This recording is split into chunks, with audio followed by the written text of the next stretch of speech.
할렐루야, 할렐루야.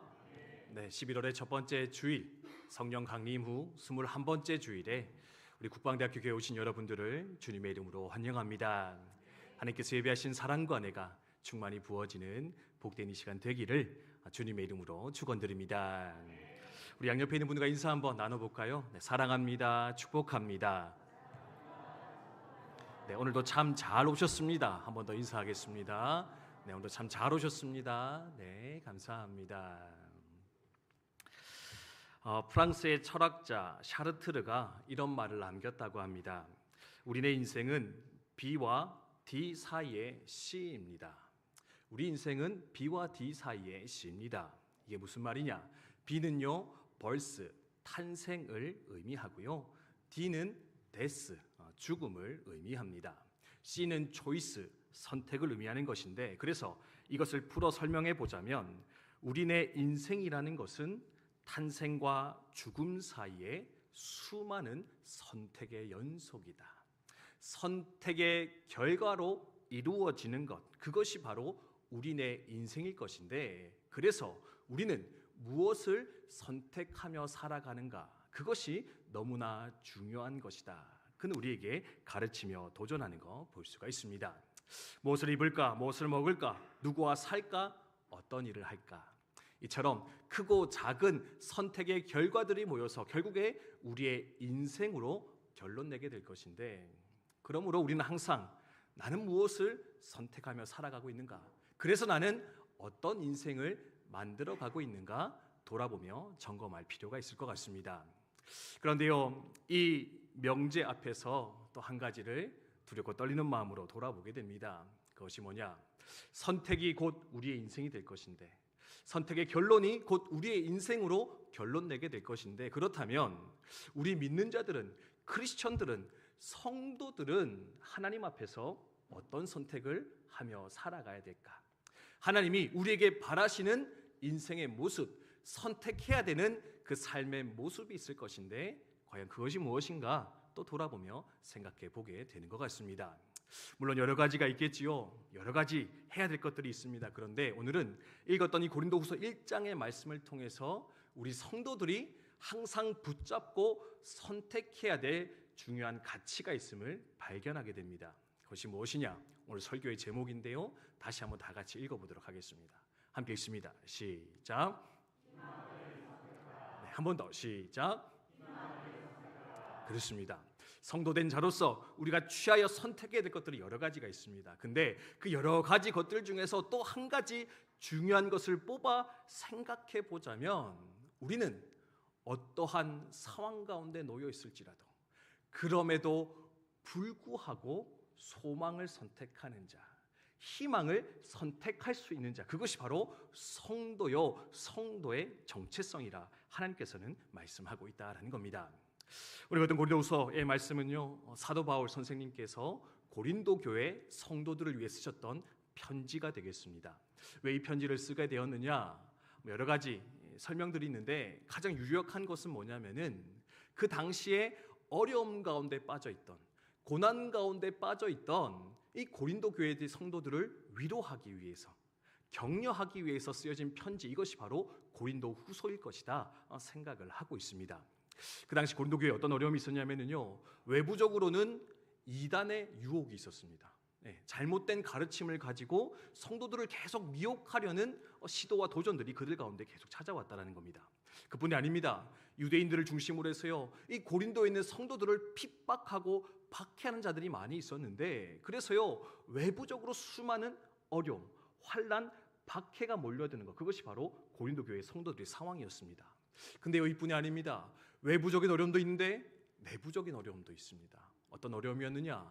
우리가 고린도전서의 말씀, 우리 지난 한 달 정도 읽으면서 묵상했었는데요, 서로 싸움이 심한 겁니다. 은사도 많고 지식도 많은데 그 은사와 지식을 가지고 어떻게 했느냐? 서로 자기 자랑하기에 바빴던 겁니다. 야, 내가 이만큼 알아, 내가 이만큼 가졌어. 그러니까 뭐가 일어납니까? 갈등이, 분열이, 분쟁이 일어나기 시작했는데, 그래서 내부적으로는 갈등하고 있었고요, 외부적으로는 미혹과 박해가 넘쳐나던 교회, 안팎으로 어려움 가운데 신음하던 교회, 그게 바로 고린도 교회였는데 그런 고린도 교회 성도들을 위해서 사도 바울이 위로와 격려의 서신을 써서 지금 그들에게 다가가고 있었던 것입니다. 근데요, 오늘 어떤 1장의 말씀을 보면서요, 한 가지 재밌는 것, 놀라운 사실을 발견하게 됩니다. 그게 뭐냐면, 이런 보통 위로는 누가 하는 겁니까? 위로한다, 어떤 어려움에 처해 있는 사람을 위로한다라고 했을 때 보통은 좀 이렇게 여유가 있고 어려움이 없는 사람이 다른 사람을 위로합니까? 아니면 자기도 힘들어 죽겠는데 그런 사람이 다른 사람을 위로할 수 있습니까? 그죠, 감사합니다. 네, 네. 이제 오늘로서 한 1년 딱 됐거든요. 네, 여기 한 1년 지나니까 드디어 이제 대답을 해주시기 시작하는데 할렐루야, 감사합니다. 네, 보통은요, 어떠냐면 마음에 여유가 있는 사람이 다른 사람 위로하기 마련입니다. 그렇죠? 네, 내 삶에 좀 어려움이 없으니까 다른 사람의 어려움도 돌아볼 수 있는 것인데, 재밌는 것은 뭐냐면은 사도 바울 선생님께서도 사실은 이 상황 속에서 누군가를 위로할 만한 그런 처지 여건은 아니었음을 우리는 발견하게 된다라는 겁니다. 우리가 그다음 8절 9절의 말씀인데 같이 한번 읽어볼까요? 함께 읽습니다. 시작. 형제들아, 우리가 아시아에서 당한 환난을 너희가 모르기를 원하지 아니하노니 힘에 겹도록 심한 고난을 당하여 살 소망까지 끊어지고 우리는 우리 자신이 사형 선고를 받은 줄 알았으니. 아멘. 사도 바울이 여기까지 읽을게요. 이제 어떤 상황이라 이야기합니까? 살 소망이 끊어졌습니다. 이게 뭐냐면 진짜 힘들어 죽겠습니다. 예, 힘들어 죽겠습니다. 바꿔 표현하면 살 소망이 끊어졌다, 이렇게 좀 고상하게 표현이 되는 것 같은데, 지금 아주 힘들고 어려운 상황 속에 나도 봉착해 있습니다. 심지어 사형 선고를 받은 것처럼 나는 지금 살아가고 있습니다. 추측컨대 동료들의 배신을 당했습니다. 그리고요, 옥에 갇혀서 언제 사자밥이 될지 모르는 상황 가운데 사도 바울은 놓여 있었던 것 같습니다. 자기 코가 석자입니다. 누구 위로할 상황이 아니라는 겁니다.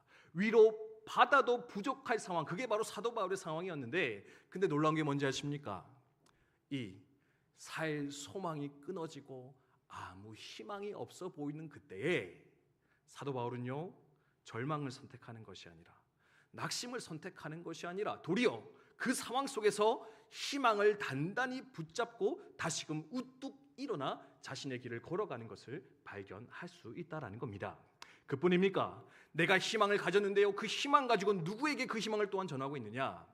자기와 동일한 처지에 있는 이 초대교회 성도들, 고린도 교회 성도들을 향해서 말하기를, 여러분, 우리는 어떤 상황 속에서도 희망을 선택할 수 있는 자들입니다. 희망을 선택해야 되는 그리스도에 속한 자들입니다. 여러분, 힘을 내십시오. 함께 희망을 선택합시다. 위로하며 격려하고 있는데, 그래서 오늘은 어떻게 이렇게 절망의 순간 속에서도 사도 바울은 그토록 희망을 선택할 수 있었을까? 소망을 붙잡으며 외치며 나아갈 수 있었을까? 그 비결에 대해서 우리 몇 가지 함께 살펴보면서, 하나님, 우리도 어찌 보면 참으로 어려운 시절을 살아갑니다. 사실은 희망보다는 절망을, 기대보다는 낙심을 선택하기 좋은 상황과 시대 속에 우리 살아가고 있는데, 그럼에도 불구하고 하나님이 기뻐하시는 이 소망의 자리를, 그 희망의 자리를 선택하여 나아가는 우리 되게 하여 주시옵소서. 함께 결단하며 나아갔으면 좋겠습니다. 그러면 어떻게 사도 바울 희망을 선택했을까? 어떻게 그 살 소망이 끊어진 사자밥이 될 만한 공포 속에서도 그는 희망을 이야기할 수 있었을까? 첫 번째는 이것인 것 같습니다. 같이 읽어볼까요? 읽습니다. 시작. 아멘. 그렇습니다. 첫 번째는 뭐냐? 바로 하나님 때문에, 살아계신 능력의 하나님을 그가 발견했을 때 그는 그 모든 현실의 어려움과 고난들을 넉넉히 이기며 소망을 선택하는 자로 나아갈 수 있었다. 여러분 기억하시면 좋겠습니다. 우리 9절의 말씀인데요, 함께 읽습니다. 시작. 우리는 우리 자신이 사형 선고를 받은 줄 알았으니 이는 우리로 자기를 의지하지 말고 오직 죽은 자를 다시 살리시는 하나님만 의지하게 하심이라. 아멘. 사도 바울은요, 이 죽음의 공포가 찾아오는, 살 소망이 끊어진 그때에 누구를 기억했느냐? 하나님을. 근데 재밌는 것은 어떤 하나님이십니까? 죽은 자도 살리실 하나님. 죽음의 공포가 찾아오는데, 죽음의 문제가 다가오는데 거기서 낙심치 않고 희망을 품었던 궁극적인 이유가 뭐냐? 이 죽음 것까지도 이기게 하시는 분, 죽은 자도 심지어 살려내실 수 있는 분, 그분이 바로 내가 믿는 하나님임을 발견하며 묵상하기 시작했을 때 그는 그 문제를, 그 고난을 이기며 소망 중에 나아갔다 이야기하고 있는데, 이 비결을, 이 사실을 우리도 잘 기억하며 나아갈 수 있었으면 좋겠습니다. 그렇습니다. 우리가 문제 앞에서 왜 낙심합니까? 왜냐하면 그 문제를 도무지 극복하지 못할 것이다 라는 생각이 들기 때문에 낙심하기 시작한다라는 겁니다. 근데요, 아무리 큰 문제도 이 문제를 해결할 방법이 있어, 비책이 있지, 비결이 있어 발견하면 어떻게 되겠습니까?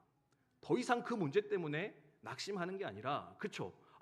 해결책이 있으면 그걸 한번 해보면 되겠네, 그걸 함으로써 내가 이걸 이겨나갈 수 있겠네, 소망을 품고 다시금 희망의 자리로 들어가게 될 것인데, 바로 모든 문제보다 크신 하나님, 모든 문제 해결자가 되시는 그 하나님을 사도 바울은 발견하며 기억함으로써 그 고난의 시간을 넉넉히 이기며 나아갈 수 있었다.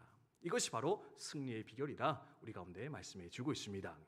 이것을 잘했던 사람이 믿음의 선배들입니다. 여러분, 다윗, 소년 다윗 기억을 하십니까? 거인 골리앗 쓰러뜨렸는데요, 어떻게 쓰러뜨립니까? 골리앗을 본 것이 아니라 골리앗보다 크신 하나님, 골리앗보다 위대하신 하나님 바라보며 그를 향해 달려나갔을 때 그는 그 골리앗을 쓰러뜨리며 승리의 자리로 들어갈 수 있었는데, 바로 문제를 크게 보는 것이 아니라 그 문제 너머에 계시는 하나님을 묵상함으로 그는 희망을, 승리를 취할 수 있었다 기억하면 좋겠습니다. 다니엘과 세 친구는 또 어떻습니까? 느부갓네살 왕이 나를 섬기라 하는데요, 말을 듣지 않습니다. 왜요? 그것보다 크신 하나님을 그들은 바라보았기 때문에 그렇습니다. 심지어 풀무불에 들어갈지라도 풀무줄 속에서 우리를 건지실 하나님, 때로는 그리 아니하실지라도 우리의 생명의 주관자가 되셔서 영원한 생명의 길로 인도하실 분, 그분이 바로 내가 믿는 하나님이다. 그분은 고백하였기에 그 당대 최고의 권력자 느부갓네살 앞에서도요, 주눅들지 않고 희망의 길, 승리의 길을 선택하며 걸어갈 수 있었는데, 이 믿음이 우리 가운데 있어야 되지 않을까 또 돌아보며 생각하게 된다는 겁니다. 여호수아와 갈렙은 어떻습니까? 10명의 정탐꾼이 이야기합니다. 우리 가나안 땅 가면은 아낙 족속에게 밥 댑니다. 밥. 우리는 그들을 도저히 이길 수 없습니다. 그들은 무시무시한 존재들입니다. 근데요, 여호수아와 갈렙만 이야기하죠. 아니요, 그들은 우리한테 아무것도 아닙니다. 왜요?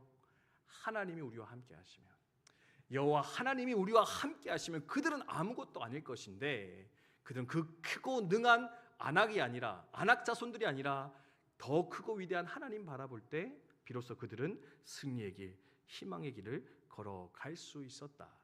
이 비결, 이 믿음의 고백을 우리도 함께 취하며 희망을 선택하여 나아가는 저 여러분 되셨으면 좋겠습니다. 전에 사역하던 부대 한 성도님 계셨는데요, 저희 부대 부연대장님으로 계셨던 분이셨습니다. 교회를 자주 오시진 않았었고 많은 활동들은 하지 않으셨는데, 어쨌든 이제 저희 교회 한 번씩 오시는 성도님이셔가지고 제가 한 번씩 들어가서 이렇게 티타임도 가지고 이런저런 신앙의 상담을 또 나눴던 그런 관계를 맺었던 분이셨습니다. 근데요, 이렇게 딱 뵈면은 그래서 막 교회를 열심히 나오거나 막 헌신적이진 않는데 하나님에 대한 되게 확고한 믿음을 가지고 계시더라고요. 어떻게 저렇게 신앙을 가지고 계시지 이렇게 혼자 좀 생각하고 있었는데, 아니나 다를까 어느 날 이제 차담을 하다가 이제 본인의 신앙의 간증을 이렇게 들려주셨는데, 목사님, 제가 사실 이렇게 뭐 좀 부족해 보이지만 하나님에 대한 확실한 신앙은 가지고 있습니다. 하나님 살아계신 거 믿고요, 하나님 뜻대로 살려고 노력은 합니다. 이제 얘기를 하시면서 그 이유가 뭐냐, 이제 첫 번째로 얘기해 주신 게 바로 자기 어머니에 대한 그런 간증, 어머니의 신앙 때문에 내가 지금 확실한 신앙을 가지게 되었습니다 라고 하는 그런 고백이셨습니다. 이제 이 집사님의 어머니가 시골에서 시골교회 다니시면서 열심히 기도하시고 봉사하시는 이제 권사님이셨는데, 그러다 보니까 이게 기도를 통한 이 하나님의 역사를 자연스럽게 어머니를 통해서 본인이 많이 경험하셨다라는 거예요. 근데 그 경험 중에 아주 기억에 남는 것 중에 하나가 뭐냐면, 한번 이게 전국적으로 구제역이 유행을 한 적이 있었는데, 이제 어머니께서도 이제 돼지를 키우는 이제 그런 축산업을 하고 계셨는데, 이제 걱정이 되니까 어머니께 전화 걸었대요. 어머니, 요즘 구제역이 좀 유행하는데 보니까 어머니 동네 근처에까지 갔던데 걱정이 돼서 연락드렸습니다. 뭐 좀 이렇게 방지를 하고 있습니까? 준비를 하고 계십니까? 이제 물었다는 거예요. 그랬더니 그 어머니가 하시는 말이 뭐냐면 권사님께서 너무나 단호하게 야 아무 걱정하지 마라. 야 아무 걱정하지 마. 그러더니 전화를 툭 끊으시더라는 겁니다. 근데 이 아들 입장에서는 좀 이상하잖아요. 아니 지금 뉴스에서 지금 구제역이 난리인데 걸리면 지금 다 살처분해야 되는데 어머니 저렇게 어떻게 태평하시지? 이제 그렇게 생각하면서 혼자 이제 걱정하면서 시간을 보냈다고 합니다. 근데 아니나 다를까 이 어머님 동네까지 이제 구제역이 이렇게 유행을 하게 돼서 살처분하기 시작했는데 근데 놀라운 일이 생겼다고 합니다. 뭐냐면은 진짜 그 동네 축산업 하는 모든 분들의 가정에 이제 구제역이 와가지고 다 살처분 시작하는데 이 어머님 집 이 가축들만 구제역이 걸리지 않더라는 겁니다. 네, 또 저것도 또 살살 사기치네, 네. 구라치네, 약간 이런 눈빛인데, 네. 아니 여러분, 네, 제가 뭐 남의 이야기로 구라칠 이유가 있겠습니까? 네. 들은 거를 그냥 전달하고 있는 건데, 뭐 그분이 저한테 거짓말했으면 잘 모르겠는데, 아니 그분이 하시는 말이 뭐냐면은, 근데 너무나 놀랍게도 마치 보이지 않는 이렇게 보호막이 씌워져 있는 것처럼. 그 어머님의 집에만 구제역이 침범하지 않는데요. 결국에 구제역이 다 지나갈 때까지 어머니 어떻게 그런 일이 생깁니까? 그리고 어머니 어떻게 그렇게 담대하셨습니까? 물었더니 기도하는 중에 하나님이 나한테 말씀해 주셨어. 확신 주셨어. 기도하는데 너희 집은 안 잘 거다. 약속해 주셔서 나 걱정하지 않았어. 이야기하셨는데요. 그 어머니의 고백, 그 어머니의 신앙을 바라보면서 아하, 하나님 살아계시는구나. 심지어 구제역보다 크고 강하신 하나님, 세상의 모든 역사의 주인이신 하나님이심을 그는 고백하며 인정할 수밖에 없었다. 이야기하는 것 발견할 수가 있는데 성도 여러분, 이 능력의 하나님, 보호의 하나님, 우리의 삶의 산성이요 반석 되시는 그 하나님을 발견하심으로써 오늘 내게 찾아오는 그 고난의 현장 가운데서 넉넉히 소망을, 희망을 선택하며 나아가는 저 여러분 되셨으면 좋겠습니다. 근데 두 번째로 이것이 또 필요한 것 같습니다. 같이 읽어볼까요? 있습니다. 시작. 네, 한 번 더 크게 시작. 하나님 경험 때문입니다. 아멘. 고난 중에 희망을 선택하는 비결이 하나님을 기억하는 것, 그죠? 하나님을 떠올리는 것이다. 이제 설명을 드렸거든요. 근데 이것만 있어도 사실은 우리가 희망을 선택할 수 있는 것 같아요. 고난 중에 쉽게 흔들리지 않는데, 근데 이것보다 한 단계 더 나아갈 필요가 있는 것 같습니다. 한 단계 더 발전한 단계인데 그게 뭐냐면은 바로 하나님을 경험하는 자가 될 때, 하나님을 체험한 자가 되어질 때 우리는 비로소 어떤 고난 속에서도 하나님을 기억하며 의지하는 신앙의 사람으로 나아갈 수 있을 것인데, 그래서 오늘 본문을 통해 사도 바울이 우리에게 도전하는 것은 뭐냐? 바로 나의 하나님을, 살아계신 하나님을 생각 속에서만 기억하지 말고 마음속으로만 생각하지 말고 너의 삶 속에 경험함으로써 나의 하나님을 만나고 그 하나님 만남을 통해서 더 깊은 믿음의 자리로 들어가는 자가 되어라 요청하는 거 발견할 수 있다는 겁니다. 읽었던 10절 말씀인데요. 같이 읽습니다. 시작. 그가 이같이 큰 사망에서 우리를 건지셨고 또 건지실 것이며 이후에도 건지시기를 그에게 바라노라. 아멘. 9절에서 하나님을 떠올렸거든요. 근데 사도 바울이 어떻게 그렇게 하나님을 떠올릴 수 있었을까? 이제 10절에 그 이유가 등장하는데 그게 뭐냐면 하나님은 이런 위기 속에서 끊임없이 나를 건져 오셨습니다. 지금도 나와 함께 하신 하나님이십니다. 그는요 그냥 누군가의 하나님을 들어서 아는 게 아니라 그냥 읽어서 아는 게 아니라 그의 평생을 통해서 이미 그런 하나님 많이 만나왔던 겁니다. 그러니까 어떻습니까? 이제는 어떤 위기에 들어가도 이번에도 건져주시겠지, 이번에도 살려주실 거야. 하나님은 살아계신 분이셔. 하나님은 능력의 하나님이야. 내 하나님에 대한 확고한 경험이 있었고 그 경험을 통한 고백이 그 삶 가운데 있어졌었는데, 그래서 이 본문을 통해 여러분 함께 도전하며 돌아보기 원하는 것은 우리도 나의 이 하나님을 만나기를, 오늘도 살아계신 하나님, 과거의 하나님이 아니라 죽은 하나님이 아니라 문자 속에 갇힌 하나님이 아니라 지금도 살아계셔서 우리의 삶을 만지시고 돌보시는 그 하나님을 나도 만나서 이 하나님에 대한 확실한 믿음으로 살아가겠습니다. 이 하나님 때문에 나는 어떤 상황 속에서도 희망을 선택하며 살아가겠습니다. 함께 소망하며 나아가는 저 여러분 되셨으면 좋겠습니다. 앞서 우리 성도님 간증 드렸는데요. 이 부연대장님 집사님이 사실은 확실한 신앙을 가질 수 있었던 이유가 이게 전부는 아니었습니다. 이게 어머니의 신앙이었습니다. 물려받은 신앙이 있었는데, 근데 이제 그 얘기를 하시면서 또 들려준 얘기가 있었는데, 그게 바로 이 두 번째 주제와 잘 어울리는 간증인 것 같습니다. 어머니 구제역 돌고 막 하는데 기도하니까 막 안 걸리고 보호망 쌓여 있고, 이 정도만 해도 사실은 되게 놀랍잖아요, 그죠? 근데 이분이 어떤 체험을 하셨냐면은 본인의 하나님, 내 삶에 직접적으로 간섭하신 하나님을 만나신 겁니다. 그러니까 그 뒤로는요, 이제 어디 도망치지 못하고, 이렇게 예배당 와가지고 하나님 예배하는 분으로 바뀌게 됐는데, 어떤 체험하셨냐면은 이분이 대대장 할 때 경험했던 일이라고 합니다.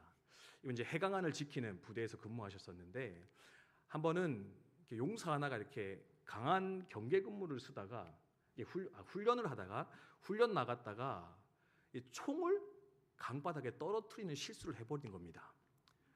네, 별로 안 놀라시네요. 여러분 이렇게 뭐 총 하나 정도 잃어버려도 상관없잖아요, 그렇죠? 뭐 이렇게 우리나라 총 많은데 뭐 국군에 총이 얼마나 많겠습니까? 뭐 하나 흘려도 다른 거 갖다 쓰면 되지 뭐 이렇게 하면 되잖아요, 그죠? 네, 그러지 않죠, 그죠? 네, 저도 사실은 잘 모르는데 이 총알 하나만 없어져도 큰일 나잖아요, 그죠? 요즘은 좀 덜하지만 옛날엔 탄피, 총 쏘고 나서 그 탄피 껍데기만 없어져도 사실은 난리가 나는 게 군부대인데 총이 하나 없어진 겁니다. 심지어 어디서? 강에서 잃어버린 겁니다. 여러분, 강에서 총 빠뜨리면 찾을 수 있을까요, 없을까요? 그렇죠. 안 해보셔서 모르죠, 그죠? 여러분 단단히 차고 다니실 텐데, 네, 저도 훈련 받을 때만, 저는 유일하게 총이 없는 장교인데 훈련 받을 때는 이제 그래도 연습하라 그래가지고 열심히 붙들고 걸어 다녔던 기억이 있는데, 강에 빠뜨리면 이게 보이질 않잖아요, 그죠? 예전에 특전사에서 이렇게 강화하다가 총 떨어뜨려가지고 한 개 여단이 출동하는 거 본 적 있거든요. 네, 여단 전병력이 나가서 총 찾는다고. 그것도 이제 하늘에서 떨어졌으니까 그것도 뭐 찾을 수 없잖아요, 그죠? 그게 막 격자식으로 다 구역 나눠가지고 일주일 찾으니까 그나마 땅 위에 떨어지니까 총을 찾더라고요. 근데 강바닥에 떨어지면 사실은 찾기 어려운 게 이제 현실이었는데, 대대장이었는데 부하가 총 잃어버린 겁니다. 이거 못 찾으면 어떻게 되겠습니까? 아, 내 군생활 끝났구나. 아, 여기까지인가 보다. 여기까지가 끝인가 뭐 이러면서 이제 노래 부르면서 집에 가셔야 되는데, 그게 너무 마음이 쓰이고 어려우셨는데, 그래서 이제 어쨌든 나가서 막 찾기 시작했대요. 손에 손을 붙잡고 쭉 길게 늘어서 가지고 이제 유속에 보면서 어느 쯤 흘러 들어서 갔을 거다 생각하면서 거기까지 범위를 정해놓고 이제 계속 수색을 하는데 한 일주일 가까이 해도 총이 안 나오더래요. 그래서 이제 안 되나 보다 생각하고 있었는데, 그때 이제 전화가 울리는데 누가 전화하셨느냐? 그렇죠, 그 믿음의 어머니께서 전화를 톡 하시더니 너무 담대한 마음으로 또 이렇게 얘기하시더래요. 걱정하지 마라, 총 찾을 거다. 약간 이 정도 되면 약간 무서우신 분인데, 아들이 걱정하지 마라, 총 찾는다, 전화를 툭 끊더라는 겁니다. 놀리는 것도 아니고, 어머니 지금 일주일 동안 총 찾았는데 이 모래바닥에서 이건 진짜 뭐 바늘 찾기보다 더한 일인데 어떻게 찾습니까? 네, 알겠습니다 하고 그냥 전화는 끊었는데 별로 기대감이 없더래요. 근데 이제 거의 마지막 시간이 돼서 이렇게 또 손에 손을 잡고 수색을 하는데, 제일 끝에 그 대대 주임원사님이 쓰셨대요. 용사들이 쭉 서서. 근데 이렇게 쭉 서서 가는데 이 주임원사님이 수색해도 없는데 순간 드는 생각이, 저쯤에 손을 뻗어보면 참 좋겠다, 저기 한번 뻗어보면 좋겠다라는 생각이 들더래요. 절대 이거 제가 여러분 저 말씀 갖고 사기침 천벌 받습니다. 저도 무섭습니다. 하나님 말씀 앞에 제가 구라치면 큰일 납니다. 그분이 간증하신 얘기입니다. 성함도 말씀드릴 수 있어요. 근데 그런 생각이 들더래요. 문득 그런 마음이 들더래요. 그래서 이 주임원사님 원래는 그냥 지나갈 구역인데 조금 더 건너가서 이렇게 손을 뻗어봤는데 거기 뭐가 있었느냐? 할렐루야. 저도 그때 저도 사실은 이게 무슨 소리지? 이분이 지금 나가지고 장난치나 했는데 그분은 너무 진지하셨습니다. 뻗었는데 거기 총이 박혀 있더래요. 건져 올렸고요. 결국에는 그 사건이 안전하게 마무리되게 되었더라. 그것을 경험하고 나니까 그가 비로소 고백하는 것이 뭐냐? 하나님, 정말 당신은 살아계십니다. 내 어머니 하나님이 아니라 나의 하나님으로 내가 고백하며 살아가겠습니다. 인정하며 신앙을 살아오게 되었는데, 그뿐 아니라 그 뒤로는요 또 사람들에게 미움을 받아서 힘든 적이 있었는데 6개월 동안 기도와 말씀으로만 사셨대요. 다른 사람한테 변명하거나 뭐 풀어보려고 스스로 하는 게 아니라 하나님 도와주십시오, 도와주십시오.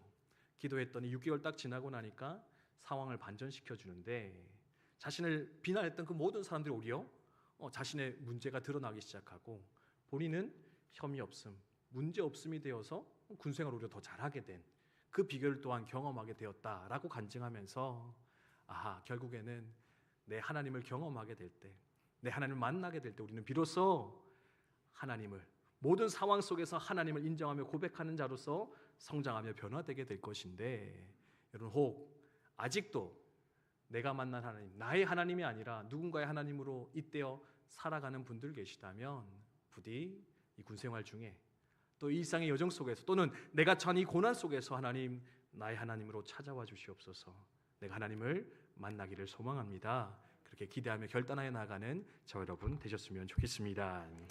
마지막 이것인데요, 같이 한번 읽도록 하겠습니다. 함께 있습니다. 시작. 아멘. 그렇습니다. 하나님 때문입니다. 그 하나님 기억하려면 하나님에 대한 경험, 체험이 우리 가운데, 내 가운데 있어야 된다. 근데 그러면 그 하나님 경험하려면 어떻게 될까? 다양한 방법이 있지만 그 중에 제일 확실한 것이 바로 고난 중에 기도하는 것일진데, 어려움 중에 무릎 꿇어 부르짖어 하나님을 찾아 기도할 때 비로소 우리는 나의 하나님을 경험하여 변화될 수 있을 것인데, 그럼 이 비결을 또한 기억하시면서 이제 다시금 기도의 자리를, 다시금 부르짖는 그 자리를 회복하며 나아가는 저 여러분 되시기를 주님의 이름으로 축원드립니다. 11절 말씀도 함께 읽습니다. 시작. 너희도 우리를 위하여 간구함으로 도우라. 이는 우리가 많은 사람의 기도로 얻은 은사로 말미암아 많은 사람이 우리를 위하여 감사하게 하려 함이라. 아멘. 기도하시기 바랍니다. 기도 덕분에 나도 그 하나님을 만났습니다. 우리가 그 하나님 만났습니다. 그래서 우리가 함께 기뻐하며 감사할 수 있게 되었는데, 여러분 기도를 통해 하나님을 경험하시기 바랍니다. 사도 바울이 권면하고 있는데요, 이 기도의 자리를 또한 우리가 함께 선택하며 그 하나님을 오늘도 이 자리에서 우리의 삶의 현장 속에서 마음껏 누리며 살아가게 되시기를 주님의 이름으로 축원드립니다. 말씀 마무리하겠습니다. 지난 한 주간 육군 군전 목사단 수련회가 있어서 다녀왔거든요. 주제가 변화하는 세대, 변하지 않는 복음이었습니다. 세대가 계속 바뀌는데 이게 어떻게 군선교 할 거냐, 이제 이걸 주제로 같이 강의를 여러 번 들었는데요. 오시는 목사님, 강사님들마다 그런 얘기 하시더라고요. 시대가 많이 바뀌었다.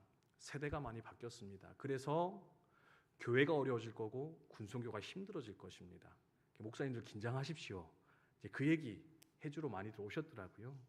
들으면서 사실은 마음이 좀 많이 어려웠습니다. 무거워졌습니다.